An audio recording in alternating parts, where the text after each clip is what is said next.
حضور صلی اللہ علیہ وسلم کی یتیم پر شفقت کا واقعہ۔ نبی علیہ السلام عید کے دن گھر سے مسجد کی طرف تشریف لانے لگے۔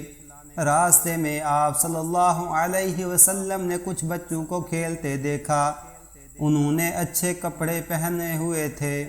بچوں نے سلام عرض کیا تو نبی علیہ السلام نے جواب ارشاد فرمایا۔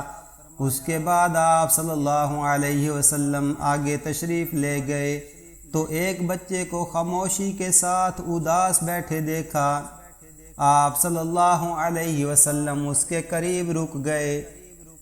آپ صلی اللہ علیہ وسلم نے اس بچے سے پوچھا کہ تمہیں کیا ہوا ہے کہ تم اداس اور پریشان نظر آ رہے ہو؟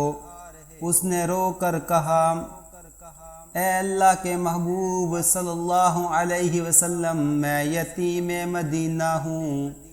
میرے سر پر باپ کا سایہ نہیں ہے جو میرے لیے کپڑے لا دیتا۔ میری امی مجھے نہلا کر کپڑے پہنا دیتی، اس لیے میں یہاں اداس بیٹھا ہوں۔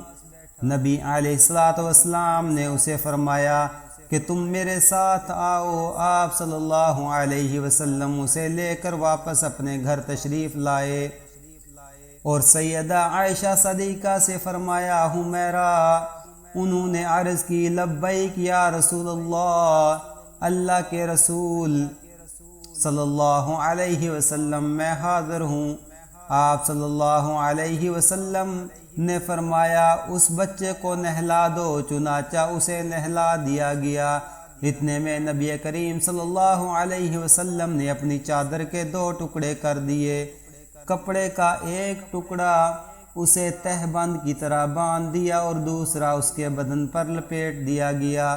پھر اس کے سر پر تیل لگا کر کنگھی کی گئی، حتیٰ کہ جب وہ بچہ تیار ہو گیا اور نبی علیہ السلام کے ساتھ چلنے لگا تو نبی علیہ السلام نیچے بیٹھ گئے اور اس بچے کو فرمایا، آج تو پیدل چل کر مسجد میں نہیں جائے گا بلکہ میرے نبوت والے کندھوں پر سوار ہو کر جائے گا۔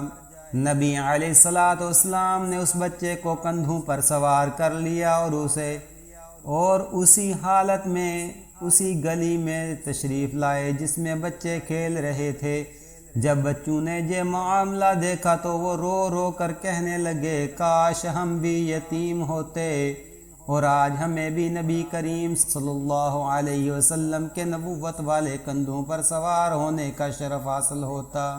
نبی علیہ السلام جب مسجد میں تشریف لائے تو آپ صلی اللہ علیہ وسلم منبر پر بیٹھ گئے تو وہ بچہ نیچے بیٹھنے لگا۔ نبی علیہ السلام نے اسے اشارہ کر کے فرمایا کہ تم آج زمین پر نہیں بیٹھو گے۔